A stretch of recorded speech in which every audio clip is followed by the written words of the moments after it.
I'm gonna be honest with myself and with you guys. I hate Bogles so much. So much.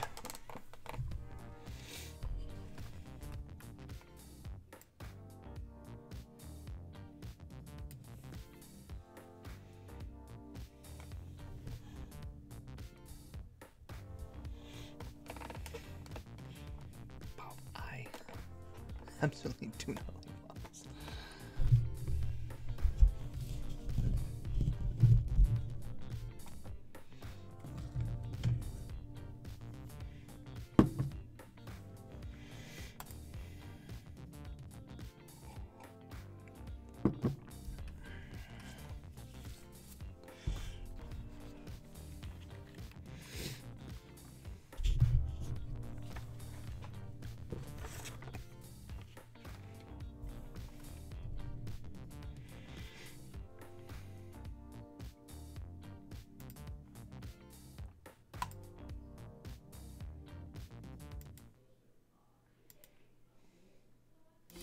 Thanks for watching the videos here on...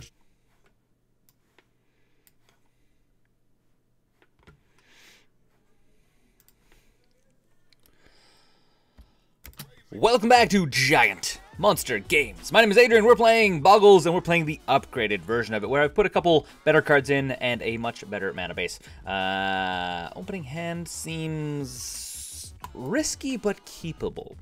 Risky mostly because we have a single forest and no plains, so we're not playing Path, Spear Dancer, or Hyena Umbra anytime soon. But we can play the Slippery Bogle. I keep calling it Bogle because I've always heard it as Bogles, but apparently it's Bogles, like Mogul, but Bogle. Apparently, this is what I'm being told. This is what you guys, specifically you guys, have told me. And Thoughtseize. Well, I mean, good thing that that we had two. So this is actually one of the reasons why. Usually in your opening hand, you want to have two creatures, just so your opponent can't blow up one of them. If we are playing against Jund, though, this will be medium thing. Medium thing is in like a medium combat, maybe. We'll see. Spider Umbra. So we have two options. One, we run down another creature. Or two, we run down Spider Umbra. I think we run down the creature, because then we can get more damage next turn. So we go to combat, swing for one, go to second main phase, play Gladecover Scout. Mostly because our opponent doesn't know we have a Spider Umbra, but he does know we have a Gladecover Scout. So he's going to check that box off and not know that we actually have an Aura actually in our hand that we can play. But he is going to Inquisition us, which means we probably could have actually played the Spider Umbra. Spider Umbra. I guess it doesn't really matter either way, seeing as how we're still going to be doing 2 damage every turn at this exact point in time. If we draw into a Plains, oh, he took the Core Spirit Dancer, even though I don't have a Plains in hand. Interesting. Forest. Well, that's a thing. And we might as well throw it on the Bogle. Put the Spider Umbra on a Bogle. And then attack with everything, and then we'll go to play Forest on the second main phase. Keeping our opponent guessing if we have anything in our hand. And Forest, ship to our opponent. We need a Plains! This is one of those times when we need a Plains. And Bloodghast can't block. What are we playing against? Mardu... Is it Mardu Pyromancer? No.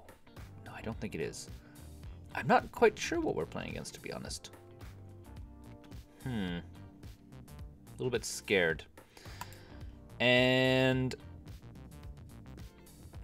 I guess we go like this. I guess there's two ways of thinking about this, right? We could have thrown stuff on both, or we could have put them all on one. Putting them on both is probably a less good idea now that I think about it. But yeah. And our opponent scoops. Do they scoop the entire game though? That is the real question. Opponent decides they can't handle it.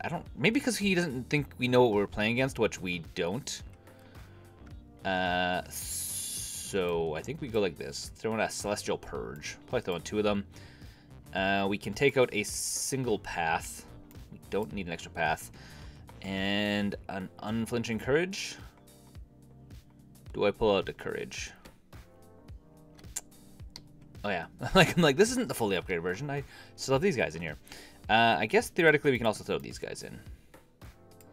This will make our opponent have to kill these guys. Actually, I think we're gonna leave these guys in for now. And we take out what? Unflinching Courage, and we take out one of our other creatures, specifically the Ledgewalker, and I think we also pull out what? Spider Umbra, I guess, is one of the things that can come up. Let's try that. Let's run that back as is. We're gonna find out if it's any good. As you can see, I put in a bunch of upgrades. Not all of the upgrades. I don't own all of the cards, but I put in enough cards to make it feel like if you were like working your way towards it, which is kind of what I'm doing, I guess. That's what I got. And this is a very good opening hand, actually. Lots of land, so even if our opponent does Inquisition us, we still get one of these guys into play, which is going to be fantastic. And he is going to Bloodstain Mire, probably Inquisition or Thoughtseize straight out of the gate. Yeah, there's the Inquisition. Obviously grabbing one of these guys, having two in the hand, always a good idea. One of the few strategies I can give you for Bogles, or Bogles, for Aura Hexproof. From now on it's called Aura Hexproof. Oh, he grabs the Rancor. Interesting. I'm guessing it's because he feels he has a way of making us sacrifice creatures. Which is good for him, bad for us. Our turn. We pay the 2 life for this guy. Because why not? Play this thing. And then run it to our opponent's turn. See what he has to say. Opponent, what do you got? Show me what you got. Okay, Faithless Looting. Is this like a weird black-red version of Underworld Connection? What is our opponent playing? Like, I'm playing in the tournament practice area because I'm obviously not... I don't really want to run this deck specifically through a league. But seriously, you generally see pretty like top-tier decks in the tournament practice area. So I don't really know what we're playing. I can't say I know what we're playing. So this is apparently called Cartouche of Solidarity. Apparently.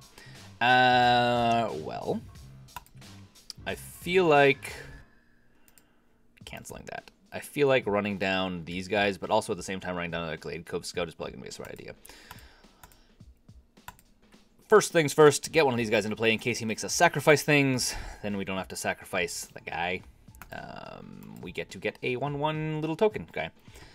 And I think we're going to run down the second... We'll do it in our second main phase. Yeah, go to combat, swing for 2. Obviously, we could swing for 3 if we play this down, but I guess getting another body into play is going to be better. Would be my logic. I could be wrong there. I mean, maybe I'm not playing Bogles correctly, and I should be running down more stuff. I'm not too sure. Okay, well, I'll jump into our opponent's turn. Can he beat Bogles? I mean, again, the reason why. By the way, I'm gonna sideboard. The reason why I don't like Bogles too much is because it's just like a really non-interactive deck. Your opponent's not really interacting with you in any possible way. You're not really interacting with your opponent in any real way.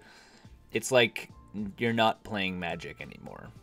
I mean, I will say it does directly fly in the face of what you see in Modern right now, where Modern is a lot of removal, a lot of kind of quick aggro-y stuff, and you're kind of just, I play something and then you remove it, and then you play something and I remove it, and that's kind of what Modern is right now, in a lot of ways. And Bogles definitely is like, nah, I'm not really into that. I don't really like that game, so they don't play it. At this point, I think it's best to stack them all on one thing, because if he makes us sacrifice it, we're gonna sacrifice one of these guys, and then we go to combat and attack with everything. Attack with all of the creatures. So yeah, so if he's gonna make a sacrifice, we'll sacrifice one of these guys, not the guy that has all the auras on it. So opponent goes down to 10. I guess we run down, at this point, another forest, I guess. Actually, it really doesn't matter at this point. And our opponent decides, nope, none of this. This doesn't work. we're not gonna play this game anymore. This just doesn't work for us. Well, I hope you enjoyed this game where nothing really happened other than me swinging to our opponent's face. How long is this video even? It's a 10-minute video. You guys get to listen to me talk for 10 minutes. Well, until next time, thanks for listening to me talk and basically not play Magic. I'll see you guys tomorrow where there'll be another gameplay video that comes out. Until next time, don't forget to game like a giant monster. Thanks for watching the videos here on Giant Monster Games. If you want to support the channel directly, we now have a Patreon page which you can go and become part of the broader Giant Monster Games community. Additionally, if you want to see some other awesome videos, you can click right here or right here.